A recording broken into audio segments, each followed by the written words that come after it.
Hi, welcome to Manas Shil YouTube channel.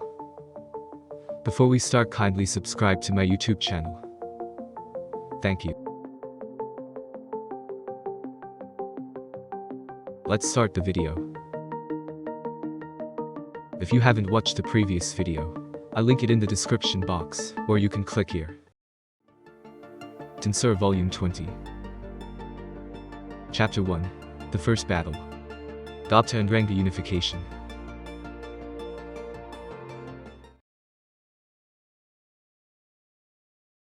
As soon as Phobia was rescued, Gabyu was eager to rebuild the front.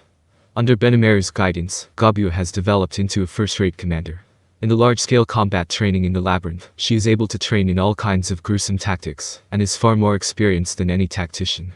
The 300 Kurenai in Gabyu's charge are also veterans who grew up together with Gabyu.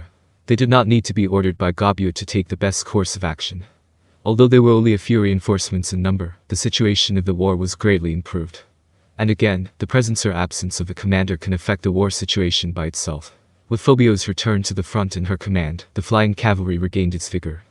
Thus, the Milim forces gradually gained the upper hand. In the midst of this turnaround, Gabyu was dying.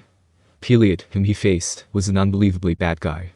The poisonous mist was a deadly poison that would kill even Gabyu, who had a high level of resistance to poison. It was not a small level that you would die if you drank it, but one that melts your skin and burns your flesh just by touching it.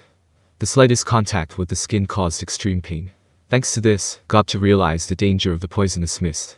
And then, oh no, I'm dying, I'll be dead for sure. He decided within less than 30 seconds of the start of the battle. So, without hesitation, he asked Ranga, who came to support him, and decided to use his secret move. Magic Wolf Unification. Without a moment's delay, he unified with Ranga. Thus, Gabyu and Ranga were transformed into a sinister two-horned humanoid black wolf, and it was the right decision. If they had been a little late in their decision, Gabyu would have been killed in the battle, if not Ranga. Well, then, let's do it. Gabyu, you can use my power to your heart's content. At first, the two men were excited, but their enthusiasm soon faded away. The reason was simple. Pili was too strong. Gabyu and Ranga's unified does not mean that their fighting ability increases that much. The combination of Ranga's potential and Gabyu's fighting sense only makes them more powerful than the sum of their abilities. In other words, since Gabyu's presence is not so large, it is almost as if there is no change in the numbers. Pili, on the other hand, is an eerie presence from the standpoint of its position.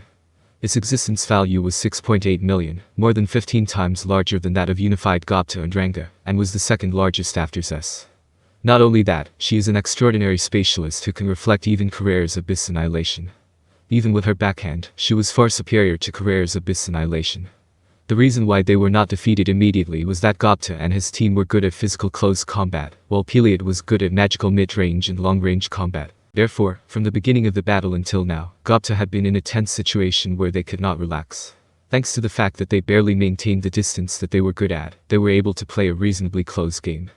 However, this was about to end when Pili changed his mind. Gabyu, have you noticed? Oh no, Ranga-san, isn't she getting stronger and stronger? Gabyu and Ranga are concerned about the state of Pili, who is facing them right now. Compared to the beginning of the battle, there was a sign that her fighting ability was increasing. As a proof, she was responding to the moves of the Gabyus more and more. Their feints were no longer working, and they're losing the time to attack. Pili's sharp attacks were beginning to reach Gabyu's team, though not to the extent that they were on the defensive. Pili had changed from the monotonous attacks of the past to a more deadly one-by-one attack. I think it's a foul to grow during the battle, isn't it? It is a common thing. I've been there myself, and I wouldn't be surprised if the enemy is like that. Well, it is true, but I think it's unreasonable when it happens to me. But they have to be careful not to let it get to that point. Gabyu knows. There are the reinforcements, and no more help will come. Rimuru, whom Gabyu respects and who is always there for him, is also fighting on a different battlefield. This time, the enemy was so powerful that they could not expect any help. If anything, there is a possibility that Benamer may come. However, Gabyu would prefer not to do so, since it would put the home country at risk. In other words, well, we have to do it by ourselves. I agree. If the enemy is strong, we should be stronger than them. And so they settled on the gut feeling in the end. This was not good for a commander, but it was a reason for Gabyu to push himself.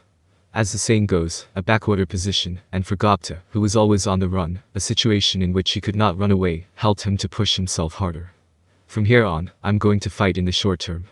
With such enthusiasm, he accelerated his attack. However, all of them ended in a blank.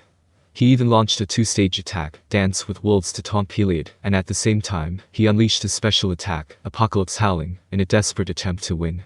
But even that was evaded. This was a secret training, a special one. Gabyu was also concerned about this. Ranga felt the same way. Gabyu, shouldn't you step back? Gabyu opposed to such a proposal. If we leave now, Carrera-san will have to bear too much burden. Ranga agreed with Gabyu. Since reinforcements were not expected, one option was to run away to regroup, but it was a last resort. This is not a duel but a war, and fleeing before the enemy would have too great an impact on the whole situation. However, as long as they could not use the desperate move, they would be left with no choice but to lose the game. Gabyu, who hates to lose as much as anyone else, tries to avoid such a situation. But they could not come up with any good ideas. I'll help you, Gabyu. Carrion, who had defeated Insect General Abort, joined the battle because he saw that Gabyu was at a disadvantage. And that was not all. I'll help you, too. Even Free, who saw the danger of Pili, rushed to the scene and offered to fight with him. It is not a fair fight, but this is not a one-on-one battle, but a war. Victory should take precedence over honor, and Gabyu welcomed the offer. Thank God, he exclaimed happily. And the battle was now renewed. And everyone thought so. I'm so sad. Very, very sad. My children were so weak. The monster's mutter was not loud, but it reached the ears of all those present on the battlefield. Everyone present understood that this was the signal for the final round.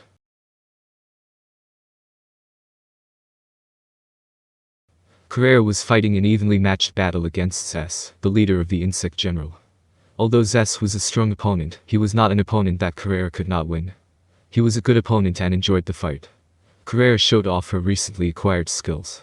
Golden Gun and Sword, the same fighting style as Lieutenant Kondo, suited Carrera well. The movements were so natural and effortless that one could be convinced that Carrera has been an expert for a long time. In addition, Carrera was accustomed to fighting against the insectoid Majin, Insector. This was the reason why Carrera was not even a step ahead of them, even though it should have been her weak point. Yes, Zess was very similar to someone Carrera knew well. From his back to the exoskeleton that covered his entire body. Although their fighting methods are quite different, the quality of their techniques, and the presence of a strong man who overpowers others, are just like that of Zijin, whom Carrera has recognized as her rival. Indeed, Zess has a tremendous presence. It easily surpasses Carrera's existence, and is almost 3 times as large as Zijin's. However, in terms of threat level, Zijin is not as big as Carrera. However, Carrera felt that Zijin was superior in terms of threat. She had fought against Zijin many times. That is why Carrera was able to outthink Zess even though he had never seen Zijin before. Moreover, she does not have the limitations she had imposed on herself now. Zijins don't target parts made of Remuru's cells. The crazy rule that Diablo had come up with did not apply to Zess. This is the reason why Carrera is able to give her all. At the beginning of the battle, there was an obstacle called Pili. However, Esprit and her team did their best to get rid of her. They are trying their best to do their best against a superior opponent. Well, my friends are putting in a lot of effort, so I can't show them how bad I look. Carrera was enjoying the mortal combat with Zess, as if she was releasing her boiling emotions. The blades, aiming at the gaps in the shell, cut through Zess's body tissues. In addition, between the dancing sword blows, close-range bullets pierced through Zess's compound eyes. Little by little, the battle was tilting in Carrera's favor. Ha ha ha, this is fun. Hey, you devilish devil. You're a strong fighter, but not as strong as Zijin. What? Zijin is my acknowledged rival, but my battles with him are nothing like this. I've fought him for days on end and never been able to put a scratch on him.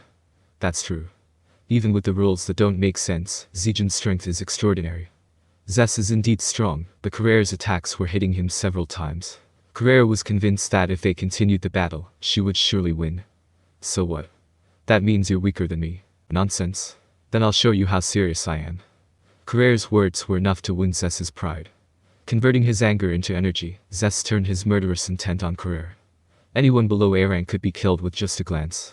No, even for a greater Majin, there was a violent pressure that could have been fatal. Carrera, however, brushed it off with a cool air. In return, Carrera herself raised her mana, improved her haki, and hit Zess. The high spirits of the two heroes pressed against each other, and a huge vortex was formed on the battlefield. Those who touched the vortex were engulfed by the tremendous mana wave, and their lives were taken away. The Milim camp had anticipated this danger, and no one approached Carrera. However, the insectors, who had filled the battlefield in great numbers, were greatly reduced in number by the vortex. And then, Zess takes a step forward, and Carrera intercepts him. Zess's fist ripped into Carrera's cheek, and Carrera's sword sliced through a gap in Zess's exoskeleton. Zess makes a kick that slaughters even the greater Majin with a single blow. Unafraid of this, Carrera dives into Zess's pocket and fires his golden gun. The bullet from close range pierces through a gap in Zess's exoskeleton, opening a hole. Immediately after that, however, Zess's kick, which seemed to have struck out of the sky, was aimed at Carrera's head and swung down. Tisk. Carrera barely had time to react and save her head, but it was not enough, and she was kicked in the shoulder. I miss. I am ashamed that I made a mistake. Carrera's left shoulder was shattered, but she still had a wry smile on her face. Although she regrets that she was injured when she intended to defeat Zess with no damage, she does not expect to be defeated by Zess.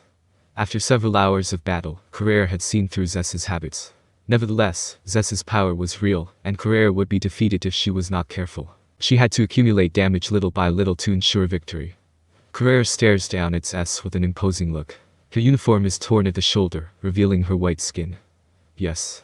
The blood has already stopped flowing, and she is completely healed as if she had never been injured from the beginning. The same is true for Zess. His wounds inflicted by Carrera have all healed. For transcendent beings like Carrera and Zess, half damage is meaningless. The decisive factor is how efficiently they can exhaust their opponents, and the opponent who shows a big opening is at a disadvantage. Carrera has a big move, Abyss Annihilation, in her first move, and she has less energy than Zess. Therefore, she thought that she would be very careful from this point on. I know the skill level of Zess. He is strong, but I will win. Carrera decided that there was no need to push herself anymore. But then, she noticed a change in the atmosphere of the battlefield. What is it? What is this feeling? Milim-sama was on alert, so I left it to her. Milim was on guard, so Carrera could do whatever she wanted. That's why she didn't notice it until later. No, it is not only that. The main reason is that Zess was so powerful that she did not have enough time to pay attention to his surroundings. And it was a situation that Zess had intended to cause. Kukuku, you noticed. You are strong. I admit it, but we will win. This is not a duel, it's war. What? Carrera raises his eyebrows in displeasure. Zess did not care, but raised his right hand and pointed in a certain direction. Look. Carrera does not look back, but uses his magic perception to explore the situation. Then, she would know the meaning of Zess's words. Thank you for watching. Hope you enjoy it.